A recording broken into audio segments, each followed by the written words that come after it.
Hello, welcome to Lecture 18 in this series of talks for an Introduction to Proofs course, Flipped Classroom Philosophy.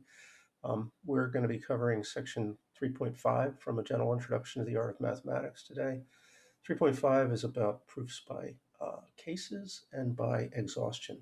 So those are really handy techniques, things to add to your toolkit. So the layout of today's session will be something like this. There's a fairly common tendency to confuse these two different things that are being introduced, cases and exhaustion. So we'll have some introductory material or clarify what the distinction is and what sort of the philosophy of both of them are. I plan to make up for what I recently feel is a shortcoming in the book where it does not cover one's freedom to introduce tautologies into a proof. So we'll do that in the course of proving a couple of things that can be proved using the dilemma, which is a sort of cases. It's actually related to the cases idea. It's just when there's two cases. Then we'll end by doing a couple of examples in both modes, both cases and by exhaustion. So let's get rolling. Okay, so first of all, what is the distinction between the method of exhaustion and proof by cases? The exhaustion quite literally means that you have to check that your statement is true for every single element of the universe of discourse. If the universe of discourse is very large, it's awful. It's painful to do, and really nobody wants to read along with you while you check 100 cases. You know, it's not an elegant form of argumentation. If the universe, on the other hand, is small, if there's a dozen different things in your universe that you need to verify the statement for, that's not so bad. And the one thing that is true is if you've done an exhaustive check on everything in your universe and the statement was true for every single one of them, how can anybody argue with that? It's just true. Should note that if you are in a universe that's infinite, you will never be finished if you try to check exhaustively. So you can't. You just can't apply this method in a case where the universe is infinite. What is cases about? Well, it is similar, but what you're going to be doing is dividing that universe, potentially an infinite one, up into a finite number of sets. Those are the cases, and those sets may be infinite themselves. What's going on in those sets, though, is you'll now have some stronger hypothesis to work with. The fact that you're in that case is itself a restriction. And so it may be possible to get started in a direct proof in one of those cases, whereas in the general open universe, you couldn't. So the point, though, is divvy things up into a finite number of cases. Try to make sure that you produce an argument that these cases cover all the bases, right? That every element of the universe is in one of them. And then do a separate proof for each case. As an example, there's literally tons of things that can be proved by considering the partition of the integers into even and odd. Your first line is, well, look, my variable x is either even or it's odd. And then you've got in each of those cases, you'll have extra hypotheses that you can use. So the other thing I wanted to mention in this little intro segment is that it's okay to write down things in your arguments, in your proofs that are absolutely true, right? If you've got a statement that you know is true, it's a tautology, then by all means, you can put it in. Let's look at this truth table. I've got a statement A, an arbitrary statement A, implying a tautology. So the column for A is there's just two possibilities. Either they're true or false. The tautology is true in any situation, so we've just got two rows. And this implication that A implies T, well, let's think about it. The top row is very clear. If you've got T in the antecedent and T in the consequent, the implication is a true sentence. The bottom row should be clear to us at this point, too. That's when the antecedent is false. We've got a false implying a true. Give it the benefit of the doubt, and you call it a true implication. So, what does that say to us? Well, that means that literally any statement can be used as an excuse to insert a tautology. In fact, no statements at all can still be used as an excuse to insert a tautology. Uh, what that means is this is a level of freedom you've got. If you want to write down something that's tautological, and in most instances, what we mean by this is a statement ORed with its own negation. Those two things. If you want to add a thing like that, you're perfectly free to do so. So let me give you an example here. We went through the rules of inference not that long ago. One of them was called constructive dilemma. It's probably one of the most complicated ones of the rules of inference. It looked like this. So it begins with two different conditionals, A implies B and C implies D, and then the disjunction that either A or C is true. So one of these antecedents is true, and that gets you that one of the consequence is true. So B or D is true. We're gonna specialize that just a little bit. So if C, the other antecedent, is not A, so we don't have a C anymore. Any C's can be replaced with not A's, and B and D are equal. So we might as well call any instances of D B. It becomes this: A implies B is unchanged. Not A implies B is what happens to the second line. The third line, A or C, becomes A or not A. And the last line really would be B or B, but that's easy. That's the idempotence idea. So that's just a B. So now this version, specialized version of constructive dilemma, is actually used all the time. It's something you see quite a lot. You'll have that statement A implies a conclusion you're after, and also not A implies the conclusion you're after. Well, since A or not A is true, that's the tautology, then you can just say B is true. I mentioned that already. The line that says A or not A, that's the tautology, and that's the one that you get to do for free. You can just add that to your proof anywhere. All right, so let's look at using dilemmas of that form in a couple of instances. This first slide is titled parity, and that's with a good reason. Parity is the way you refer generically to being even or odd. So you say things have the same parity, means they're either both even or both odd.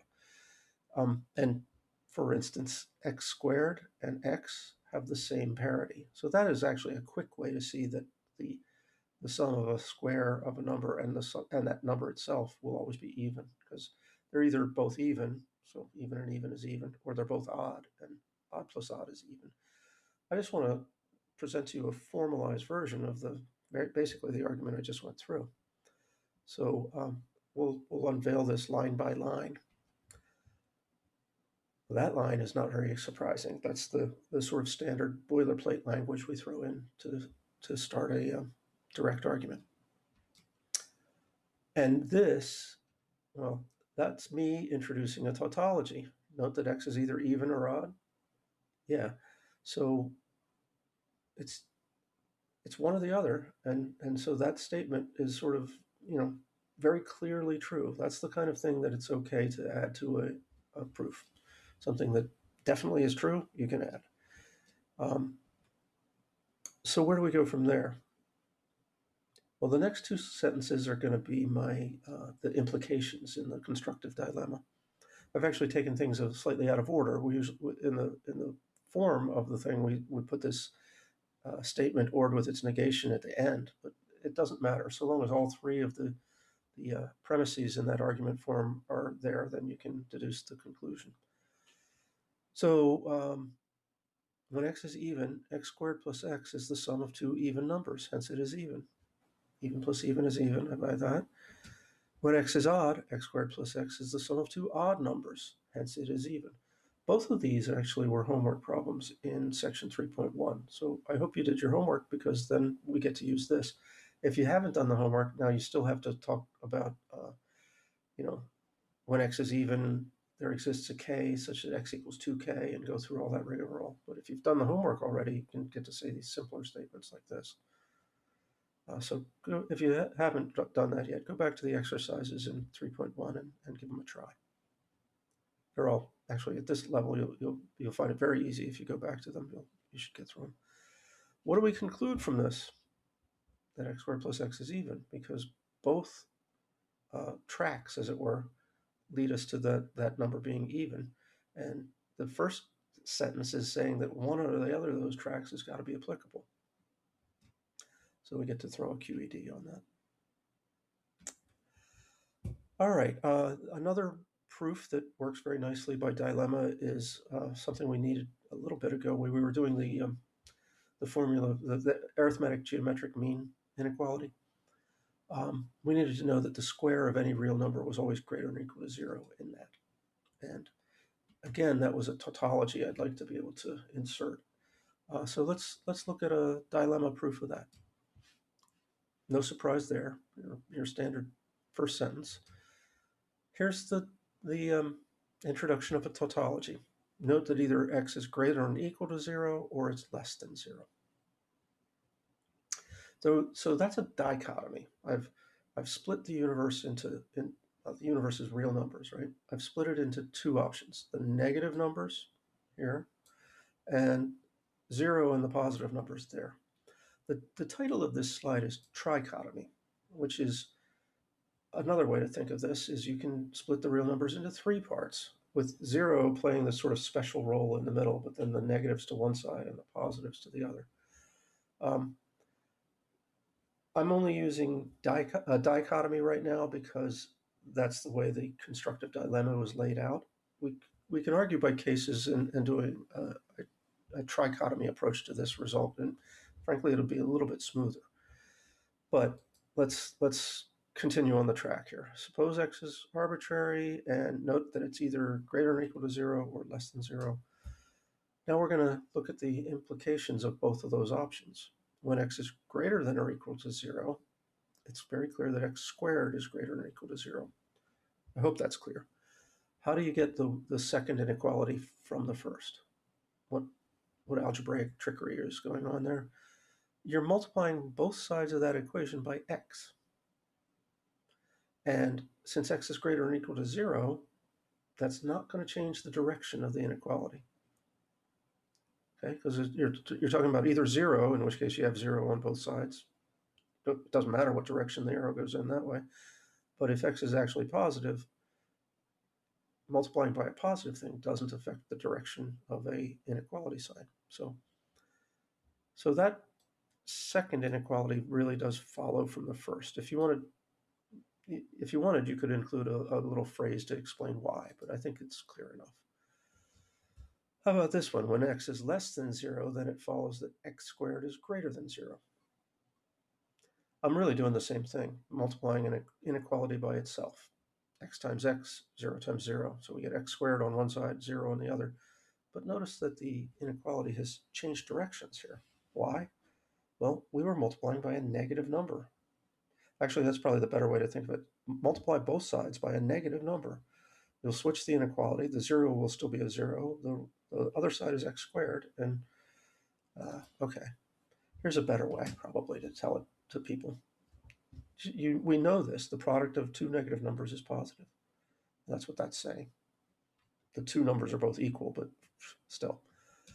Therefore, x squared is greater than or equal to 0, QED. There's a few comments I want to make here. I sort of mentioned this as we were going into it, that you could have used three parts, positive, negative, and 0, and used the so-called trichotomy property of the reals to make the argument. The other thing, though, there's a problem here, and this is why using the trichotomy property might have been a smarter way to go. I don't know if you noticed, I sort of tried to glide past it so that people wouldn't take offense or catch my flaw. One of these implications ends with x squared greater than 0. The other ends with x squared greater than or equal to 0. So these are both supposed to be the same, right? We in the form of the constructive dilemma with some identifications made, b and d were equal. So we wanted these to both be the same. What's actually the case is this second one implies the first one. So if x squared is greater than 0, it's also true that it's greater than or equal to 0, right? That's a weaker inequality. So I really should have had another quick sentence in here, or maybe right after the explanation that the product of two negatives is positive, noting that x squared being positive implies x squared greater than or equal to 0. I just elided that step and sort of included it into the final conclusion, which, if you want to ping me, take a point away or something, that's not unreasonable. If we used trichotomy instead, we wouldn't have that issue come up, and it would make the argument slightly cleaner. So, well, enough said, I suppose. All right, let's move on to cases. The dilemmas we just did were examples of cases.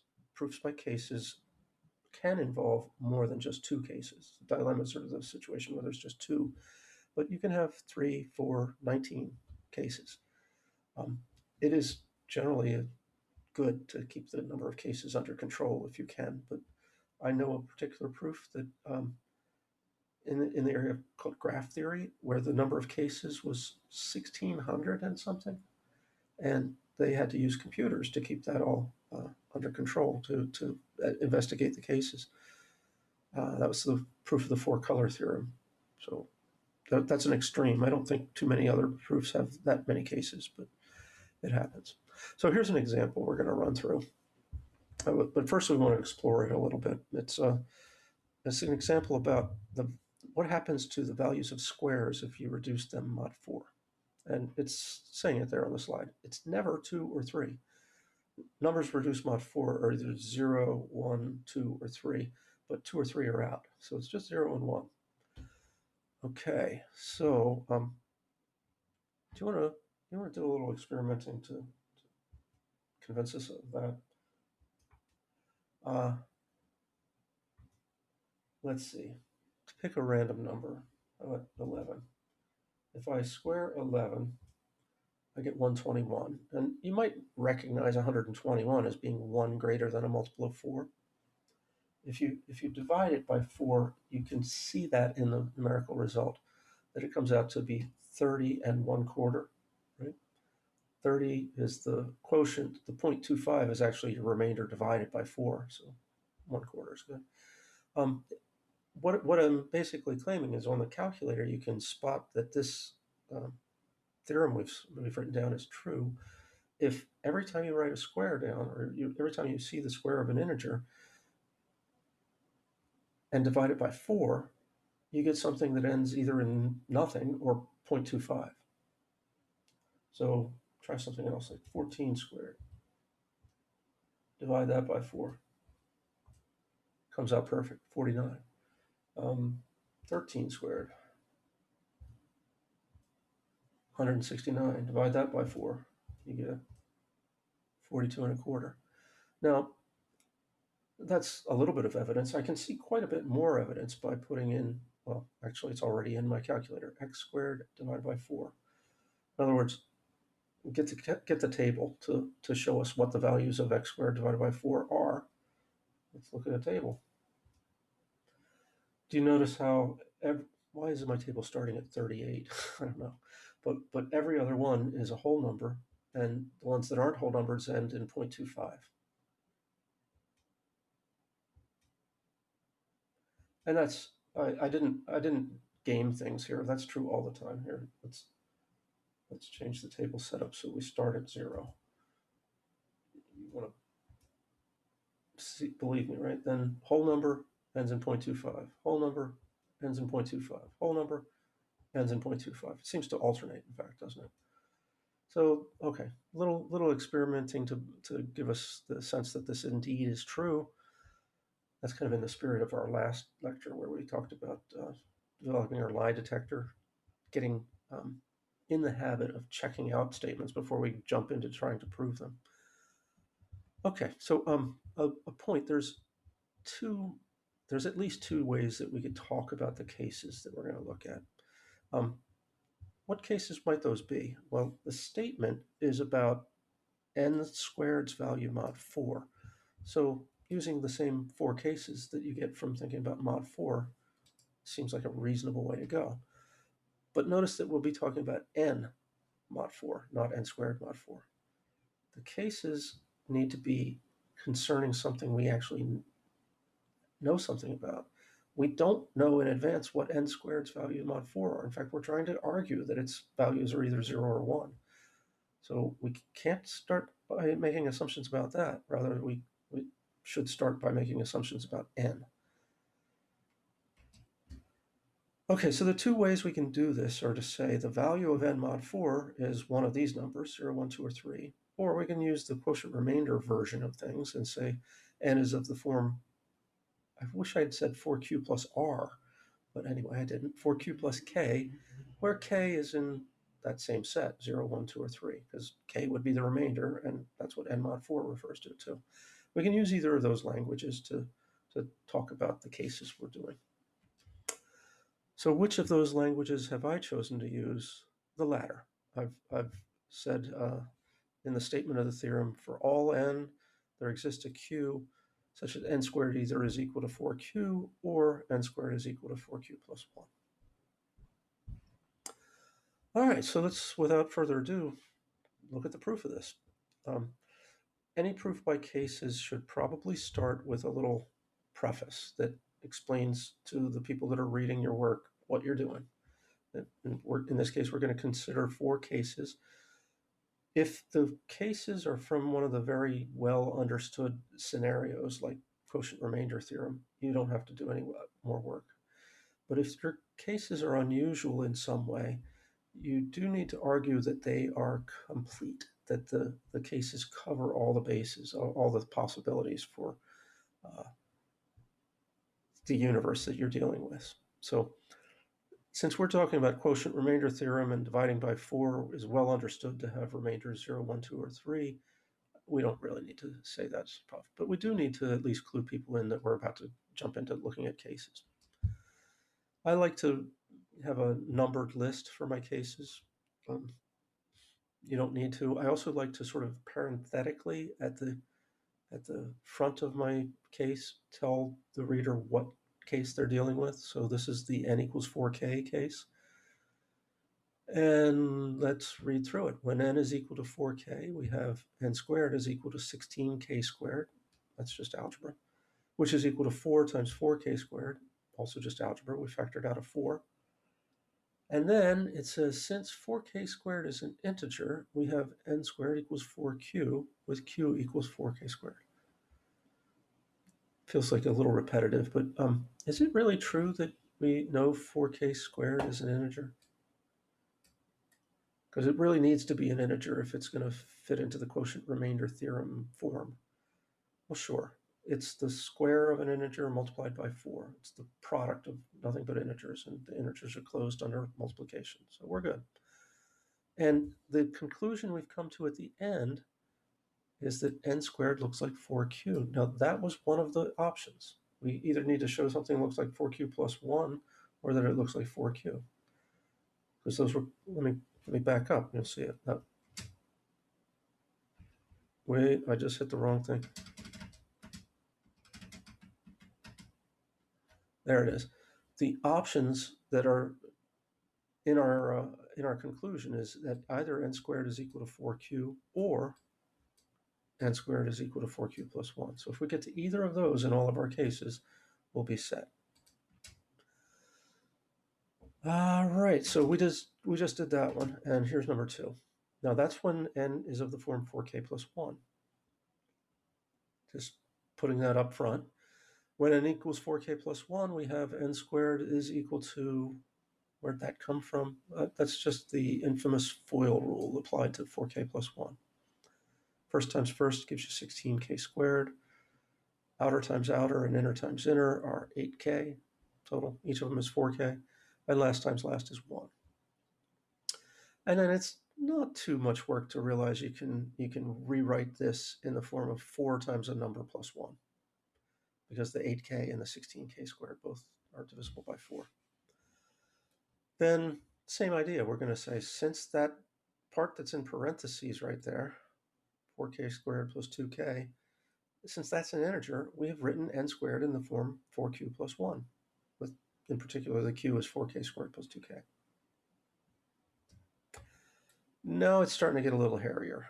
N is of the form 4k plus 2 in this case, and that's what it looks like when you FOIL rule out 4k plus 2 times itself. Actually, the first times first is always 16k squared in these, but outer times outer would be 8k, and inner times inner would also be 8k. That's why we get a 16k in the middle of that. And our last times last is 2 times 2. That's why there's a 4 there. And we're not going to be able to put that into the plus 1 form, are we? Everything's divisible by 4, so this looks like 4 times this number. And like before, we claim that that number is an integer. It's the sum of products of integers, so that's fair. And so we've written n squared in the form 4q, with q being, well, that number again. This is probably the toughest algebraically, but it's not that bad. N looks like 4k plus 3 in this case. So n is 4k plus 3. FOIL rule that out. You get 16. Well, let's take 16k squared is certainly the first times first. 24k comes from 3 times 4k, and then from 4k times 3. Each of those is 12k, so the two of them together is 24k. And then 3 times 3, last times last, gives us 9. Now, this next step is mildly confusing, I suppose, but what you're doing is you're peeling off a 1, and so writing this 9 as 8 plus 1 might be a nice intermediate step, but that's just algebra. So we can, if we have the 1 peeled off, 8 is 2 times 4, and then the other things are 6k times 4 is 24k, and 4k squared times 4 is 16k squared. Yeah, that just verified it. So once again, we want the part here that's in the parentheses to be an integer, and it is, because it's the sum of products of integers. And then that means we've written n squared in the desired form, or one of the desired forms. So we're done. It is great practice to do something like this too. At the beginning of this proof, we gave a little preface that said we were about to do proof by cases and where the cases came from. At the end, we need to say, well, look, those cases covered all the bases. That's what it means to say the cases are exhaustive. And the desired conclusion holds in each of them. So the proof is complete. Just a wrap up, right? QED. Now, I want to show you that same argument again with fewer cases, because that was overkill. Same theorem, and we'll continue to work with the forms that you get from the quotient remainder theorem. But the cases here are going to be that either n is even or n is odd. Much simpler. When n is even, then there is an inner k such that n equals 2k. That is a quotient remainder form, right, with the remainder being 0 and the divisor being 2. So then n squared looks like 2k squared, which is 4k squared, so done. N squared is of the form 4q, with the q being k squared. Is it clear that that's an integer? I didn't say it in here, but I think it's pretty obvious. When n is odd, how does it run? Well, then there's an integer k such that n equals 2k plus 1. So then we have to do a little algebra, but it's simpler even than the first case last time. N squared looks like 2k plus 1 squared, which is FOIL ruled again. 4k squared from first times first, outer times outer, and inner times inner are both 2k, so we get 4k there. And last times last is 1 times 1. So this has been written, well, it hasn't quite been written that way, but you can see it could be. You could factor out the 4 from both of these first two terms, and n squared is of the form 4q, where q is k squared plus k. Again, a wrap-up sentence. So since the cases are exhaustive, every number is either even or odd, right? And the desired conclusion holds in each of them. The proof is complete. QED. So I'm going to end this bit about cases here by making a couple of notes. First, it is okay to reuse a variable if you're reusing it in a separate case. If you, sorry, I do the shift in space. If you look at these cases here, when n was even, we had k being used for the number that told us n was even. And when n was odd, we used k again for the number that told us n was odd. That's perfectly fine. These are separate arguments, so you don't need to worry about reusing cases amongst them. This is the point I just made. These cases should stand as separate arguments. Each one should be on its own legs. In particular, don't refer to something from the other case when you're doing a new case, because you may accidentally cause interference between the two argument strands.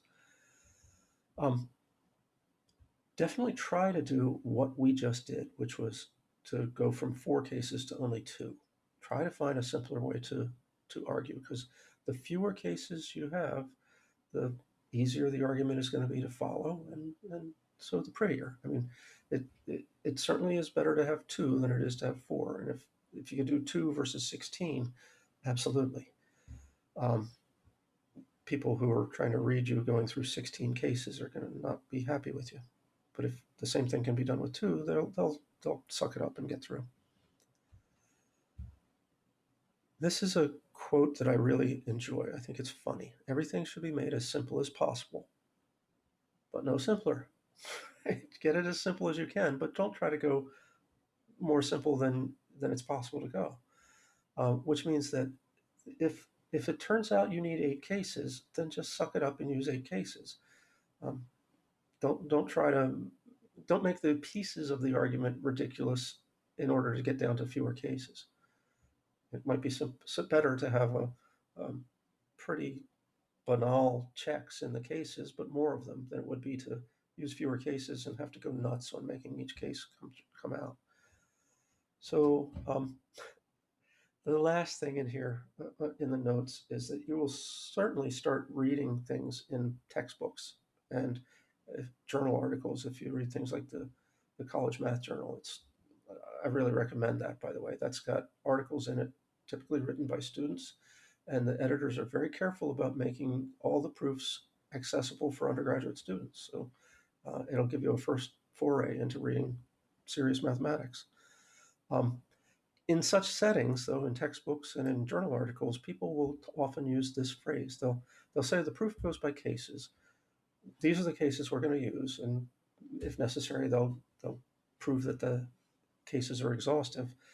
Then they'll do one of the cases, and then they'll say something like, yeah, the other cases follow in a similar fashion, or just like it's done here. The other cases are similar. That's fine if the number of cases is small and you can expect the reader to go back and verify that each of the cases works out, or to at least see that, yeah, you're right, the other ones are similar, there's just a slightly different algebra in them. But for right now, you can't do this. Okay, for right now, you're just learning to do cases in the exercises for this section. Don't try to throw in this in a few months. The next time you're in a proof space class, then you can get away with this, but don't do it now. All right, and then we'll end by talking about some exhaustive proofs.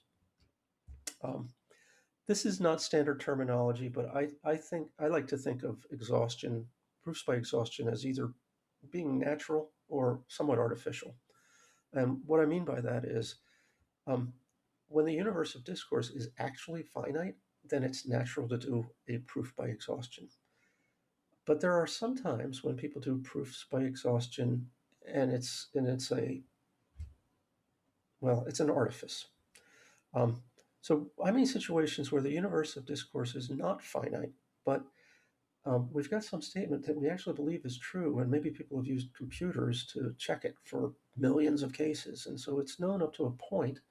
Then you can say, well, we'll just artificially restrict our universe to be this smaller range, and the statement's true in there. So that's why it feels a little artificial, but it's still just, other than that artificiality, it's still just a check every possibility and see if the statement works in all of them. So let's start with a nice example.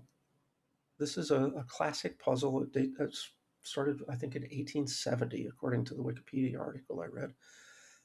It's this idea. You write 4 4s in a row, and then you insert the operations, plus, times, minus, divides, whatever, and you can put parentheses into. But you try to use the operations to create all the outputs that you can. You'd like to get every number, as start with 4 4s and insert operations until you can until you get 0 through whatever. It turns out, though, that if you only allow parentheses and the basic math operations, you can get everything from 0 to 9, but 10 doesn't seem to be doable. So yeah, 10 and 11 requires to use square roots and factorials respectively. I would like to point you to this number file video. If you download the PDF of the slides, that's a link, so you can just click on it. Maybe I'll include the link to that in the description for the video too. But this number file video points out that if you use certain operations, you can get everything. So people most often drop those extra operations. Anyway, I'm going to stick with plus, minus, times, divides, and the parentheses, and we'll show you that the 4 4s puzzle is solvable from 0 to 9. There you go. That's what a proof by exhaustion looks like, a giant pile of computations. Look at a few of these. 4 minus 4 plus 4 minus 4, that's 0 plus 0, isn't it? Well, not really. You're supposed to read left to right. So it's 4 minus 4, which is 0, then plus 4, which is 4, then minus 4, which is 0 again. So be careful in these sentences that I've written down, these bits of algebra. The rules of precedence are being very carefully followed. So this means do the division first. 4 divided by 4 gets you 1. Then add 4, you're at 5. Then subtract 4, now you're at 1. And that is indeed the result. Parentheses happen before anything else. So we'd add 4 and 4 and get 8. And then we would divide that by 4 and get 2. So this is 4 minus 2, which is 2. I'm not going to check all of them, but you probably get the point. Let's look at the end. 4 divided by 4, division happens before these additions, so that's 1. And to 1, we're going to add 4, and then add 4 again, we get 9. If you add the square root and the logarithm, it's possible to get every single natural number, and that's what the number file video that I put a link to goes through. So that's entertaining, and apparently it goes back to the famous mathematician and physicist Paul Dirac. So I think that's kind of cool. But I hope you see that this was a bit of an artificial sort of proof by exhaustion, because why did I just do 0 through 9? That was because that was what I could do. The rest of them require other operations like factorials and square roots and stuff. So that's somewhat artificial, but this one, well, wait, this is an artificial one too, sorry. Goldbach's conjecture, perhaps you've heard of that. Goldbach's conjecture is a conjecture that has stood now for over 400 years. Am I right on that? For like almost 400 years anyway, late 1600s to now. Goldbach actually conjectured something slightly different. Christian Goldbach was in correspondence with Leonhard Euler, and Euler said, oh, well, with your thing, I could say this. And what he said was, every even number greater than 2 may be written as the sum of 2 primes. It's a simplification and also a strengthening of it. If you're interested in what Goldbach actually said in his letter to Euler, look up the weak Goldbach conjecture. It's not quite as strong, but it's not as popular because this statement implies it, but not vice versa. That statement, that every even number greater than 2 may be written as the sum of 2 primes, has been verified for every single even number from 4, which is the smallest it can be, all the way to 4 times 10 to the 18th. Not that long ago, this was 2 times 10 to the 18th. They've doubled the amount of checks that have happened, but it doesn't look very impressive because we're using scientific notation. Yeah, that's a lot. I want to show you something called Goldbach's comet, which is related to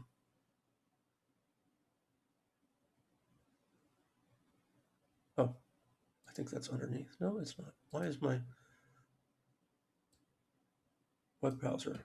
No, let's not worry about that. Here's Goldbach's comet. There's a Wikipedia article about it. This version of the comet is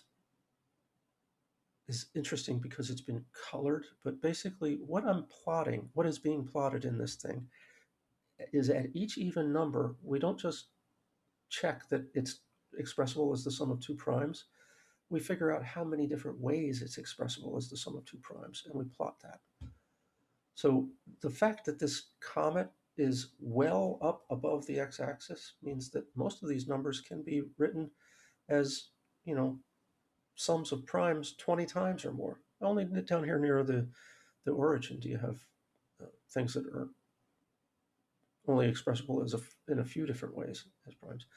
The other thing that's kind of cool about this comet, the way it's colored, is you notice there's a sort of red stuff up here, and then there's blue and green kind of commingled down here.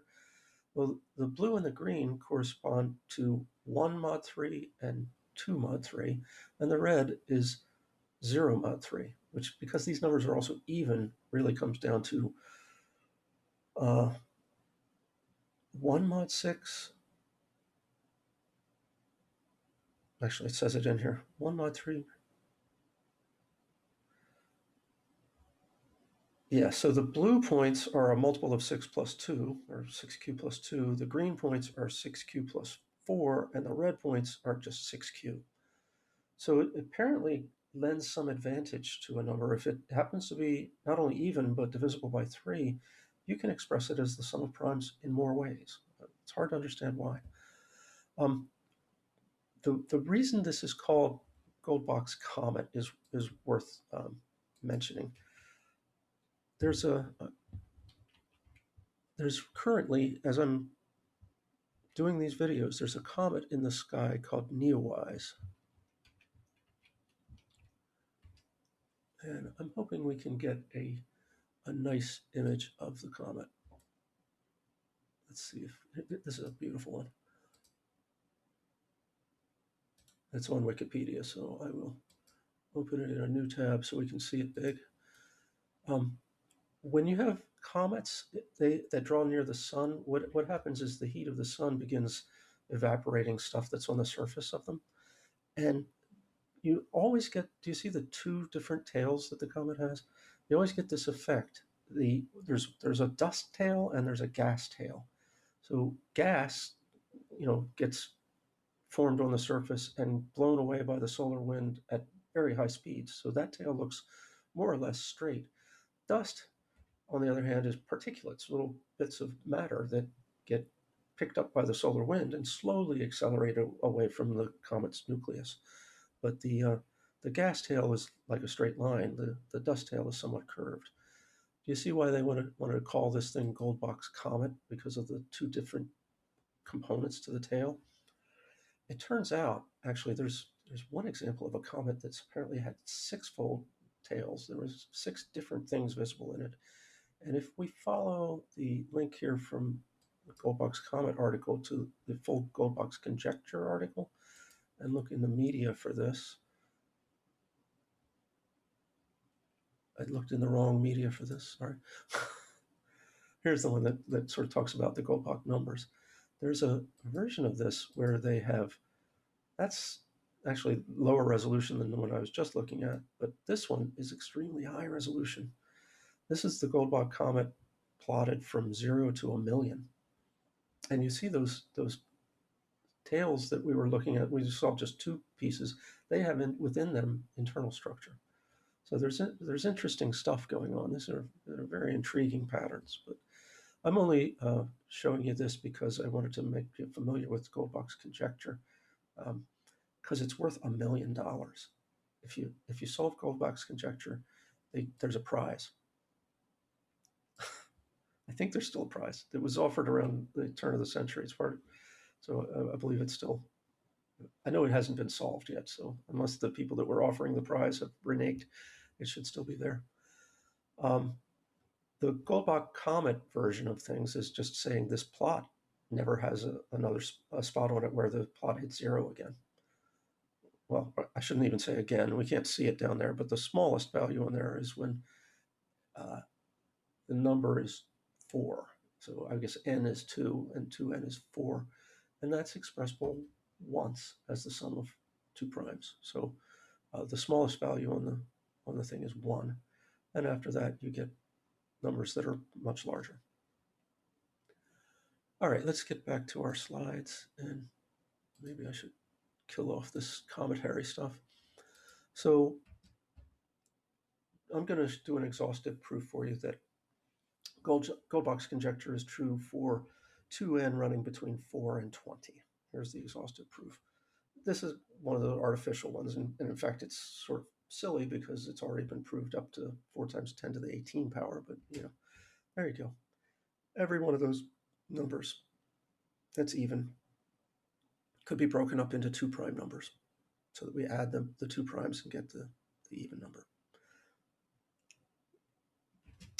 All right, so here's a example of an area that is not just, how should I put it, not so artificial. A literal, legit, finite set is the universe of discourse. The kind of thing we're talking about, known as graph pebbling, is, well, it's an interesting little area in graph theory. It was created by a mathematician named Fan Chung, who is really prolific and has done a lot of amazing things. Graph pebbling may be one of her greatest legacies. Her husband, who was also a mathematician, named Ron Graham, came up with a beautiful conjecture about graph pebbling that's known as Graham's conjecture. And I've tried. It's devilishly hard to prove. Can't seem to make headway on it. But anyway, what is graph pebbling? I think we're going to switch up and show you this in the old school way. I'm going to write on a dry erase board. All right, we're going to look at graph pebbling. I think I need to first sort of describe what this is about. So the broad context is you're going to be dealing with a graph, which is, I'm going to draw them kind of big. It's a structure like this where you've got locations with connections between them. Maybe I should put them all in. But maybe I'll have another location that's only hooked up to this one and not to anything else. You get to specify. So that's a graph when you have a bunch of locations and lines that go in between them. This obviously is not the usual use of the word graph when you're talking about like y equals x squared. What graph pebbling is about is it's an instance of something called resource allocation, resource management. It's a fact that people don't think about very often, but if you have something like fuel to move around, it requires fuel to do the moving. And so to get the resource in the locations where you want to use it, it requires expending some of the resource quite often. So Fan Chung came up with a version of this that's pretty extreme. She put this rule in. If you have 2 pebbles in a location, you can get them to another location, but at the expense of using up one of them. So remove both of those, and now you can put one of them here. So imagine you pick them both up, you have to throw one away because that's the cost of moving things, and then you can put one down. So I tend to do this rather rapidly by just taking a pair of pebbles, erasing them, and now I can put one here.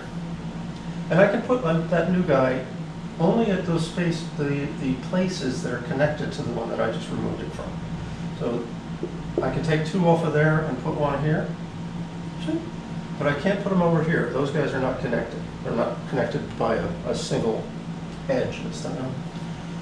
Okay, so what is graph pebbling? Let me show you this, probably the simplest instance of this.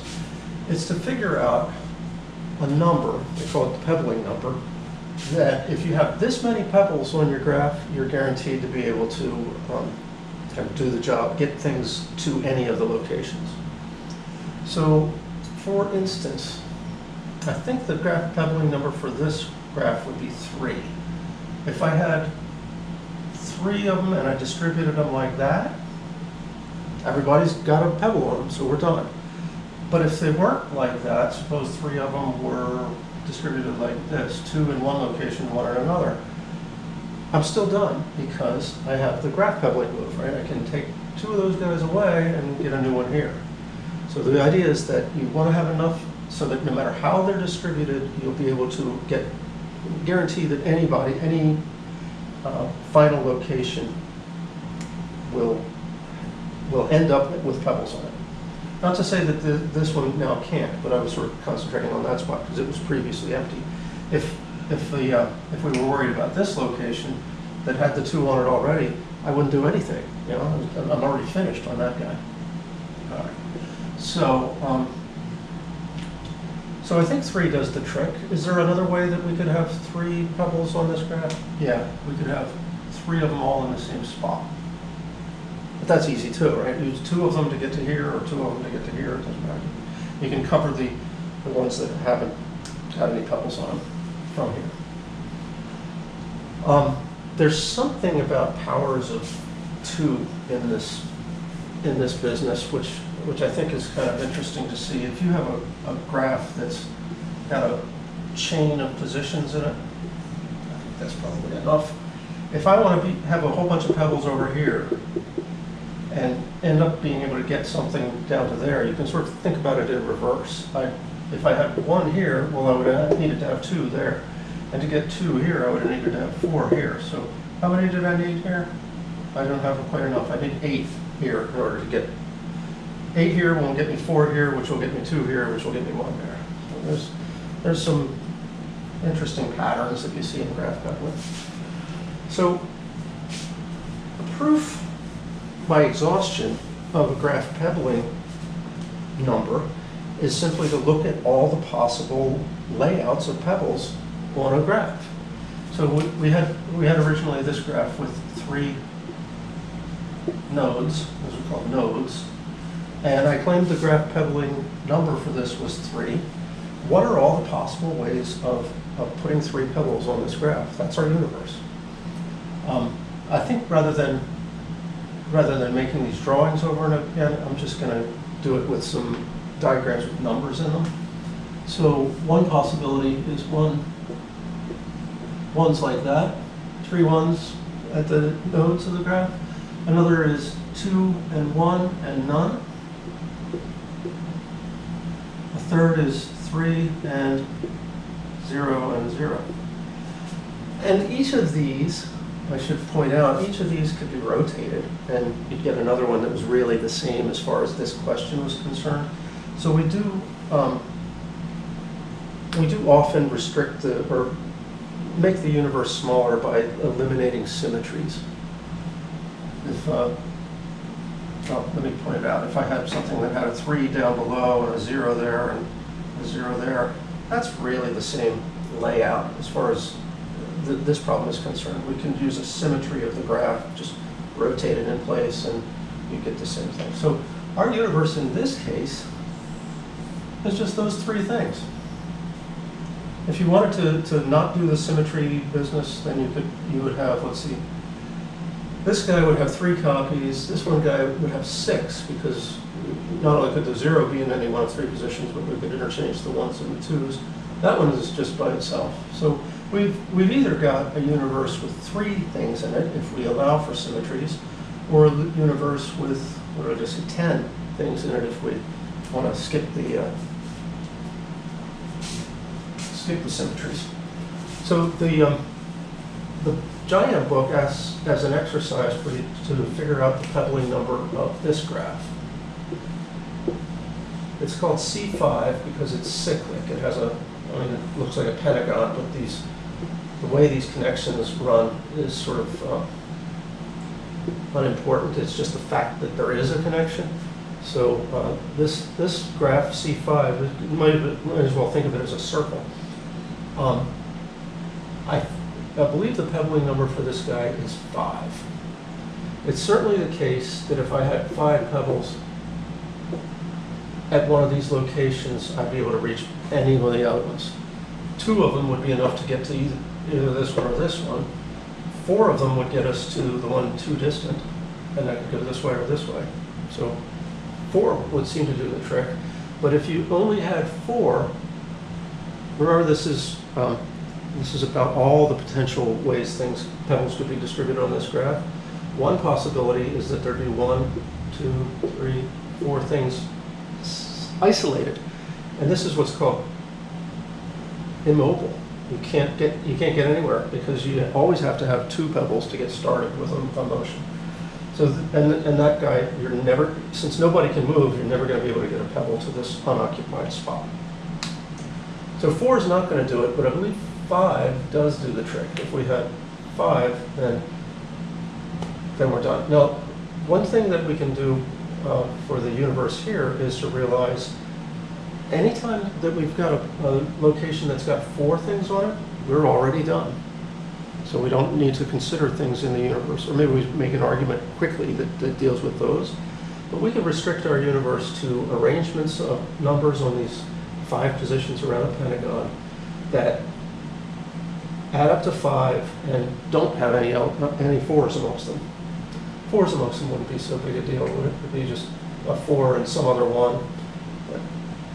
So I'm going to leave that as a challenge for you guys to think about pictures that look something like this. They would be pentagons now, with numbers around them. I've been harping about 4. You could have a 4 there, and a 1 here, and then zeros in the other positions. There aren't so many of these, especially if you think about the symmetries of the thing. If I could flip it over, having a 1 here is the same as having a 1 here. But having a 1 in that position, let me just change it. Well, let's not change it, let's make a new copy. 4, 1, 0, 0, and 0. These are different. And both of them are places where we could definitely get pebbles to any of these locations. So they're both ones we kind of don't need to deal with, but as we're doing an exhaustive proof in this universe, they're distinct elements of the universe that we should look at. It's just that we can handle them relatively quickly. All right, so you're going to think about all the rest of the ways that you could have pebbles laying on here. Like one of them is drawn right here. Put a 1 in each corner. But there's more, and there's not that many more. So it's a reasonable exercise for you to try. Okay, so that brings us to the end of today's lecture. I hope you, I guess if you stuck to the end of this, you enjoyed it. So hope you have a great rest of your day.